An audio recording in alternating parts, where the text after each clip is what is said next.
ஒரு கிரகம் அதிகமான நல்ல பலனை தரணும்னா அது பல விதங்கள்னு வலுப்பெற்றிருக்கணும். எப்படி சார் அது பல விதங்களையும் வலுப்பெறுவது அப்படின்னா எப்படி அப்படின்னா, முதல்ல அந்த கிரகம் ஸ்தான வலிமை, உச்ச ஆட்சி போன்ற நிலைகளில் ஸ்தான வலிமை தரணும். ஓகேங்களா? அது மாதிரி அது சுபக்கிரகமாக இருக்கணும். 2. 3வது, அந்த கிரகத்தை குரு பகவான் பார்க்கணும். சரி, குரு பார்க்கறது மட்டும் இல்லாமல் அந்த குருவை ஏதாவது பாவக்கிரகங்கள் சேர்ந்து இருக்கக்கூடாது அல்லது பார்க்கக்கூடாது. குரு தனித்து முழுமையான சுபத்துவத்தில் பார்க்கணும். இது 2. இதுக்கு அடுத்து வளர்பிறை சந்திரனுக்கு ஆரிய ரேட்டில் அந்த கிரகம் அமையணும். இவ்வாறுலாம் அமைஞ்சால் அந்த கிரகம் அதிகமான வலுப்பெற்றிருக்கு அப்படிங்கிறது அமைப்பு.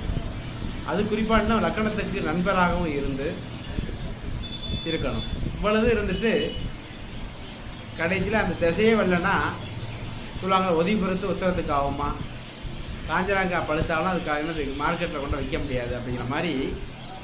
அது என்னதான் வலுப்பெற்றிருந்து என்ன புண்ணியம். அப்போ என்ன செய்யணும், அந்த திசை வரணும்.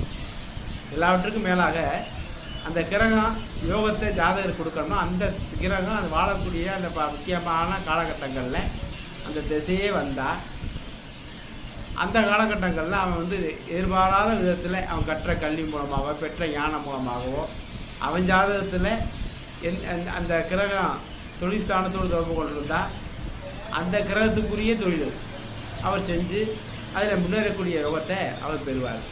ஓகேங்களா? இதே ஒரு கிரகம் கடுமையான கெட்டதை கொடுக்கணும் அப்படின்னா அந்த கிரகம் நீசமாகி அந்த நீசமான கிரகத்தோட ராகு நெருக்கி 8 டிகிரிக்குள்ள சேர்ந்து அந்த கிரகத்தை சனியும் பார்த்து செவ்வாயும் பார்த்து, அப்போ சனி செவ்வாய் 2 பார்த்த கிரகம் கடுமையான பாதிப்பை கொடுக்கும்.